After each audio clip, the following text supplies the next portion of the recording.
வணக்கம். திராவிட முன்னேற்றக் கழகத்தின் முக்கிய நிர்வாகி லஞ்சம் வாங்கியதன் காரணமாக தற்பொழுது கைது செய்யப்பட்டுள்ளார். கைது செய்யப்பட்ட உடனே திமுகவிலிருந்து நீக்கப்பட்டதாக துரைமுருகன் அறிக்கை ஒன்றை வெளியிட்டுள்ளார்.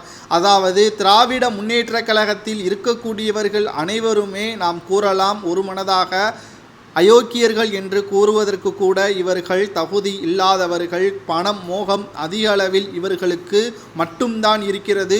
கடத்தல் செய்பவர்களும், போதை மருந்து கடத்தல் செய்பவர்களும், கொலை கொள்ளை செய்பவர்களும் கண்களில் படாத வரைக்கும் இவர்கள் தலைவர்கள் உட்பட அனைவரும் ஆதரவு தெரிவிப்பார்கள். மக்கள் மத்தியில் வெளிப்படையாக தெரிந்துவிட்ட பிறகு கட்சியிலிருந்து நீக்குவதாக நாடகமாடக்கூடிய வகையில்தான் திமுகவின் செயல்பாடுகளும் இருக்கிறது.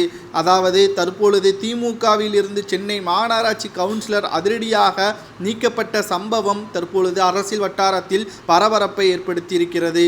சென்னை மாநகராட்சி மதுரவாயல் விஜிபி அமுதாநகர் கூவம் கரையோரம் சென்னை குடிநீர் வடிகால் வாரியம் சார்பில் கடந்த 2019ஆம் ஆண்டு முதல் கழிவுநீர் உந்து நிலையம் அமைக்கும் பணிகள் 56 கோடி ரூபாய் மதிப்பீட்டில் பணிகள் நடைபெற்று வருகிறது.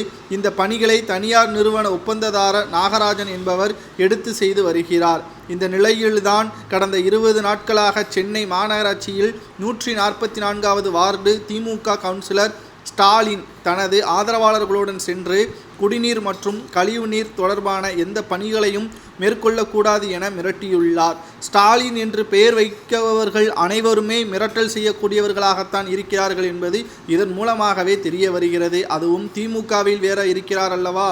பொதுமக்களையும் அரசு அதிகாரிகளையும் மிரட்டி 10 லட்சம் ரூபாய் லஞ்சம் கேட்டிருப்பதாக தகவல்களும் இதன் மூலமாக வெளியாகியிருக்கிறது.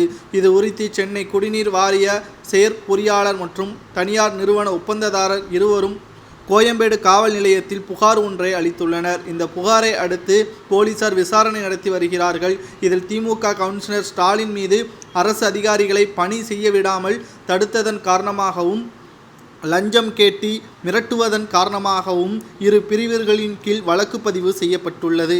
இந்த நிலையில்தான் தற்பொழுது திமுகவிலிருந்து அடிப்படை உறுப்பினர் பதவியிலிருந்தும் திமுகவின் பொதுச் செயலாளர் துரைமுருகன் அவர்கள் கட்சியிலிருந்து நீக்கப்பட்டதாக அறிக்கை ஒன்றை வெளியிட்டிருக்கிறார். இதனால் திமுகவில் பரபரப்பான சூழலும் ஏற்பட்டுள்ளது.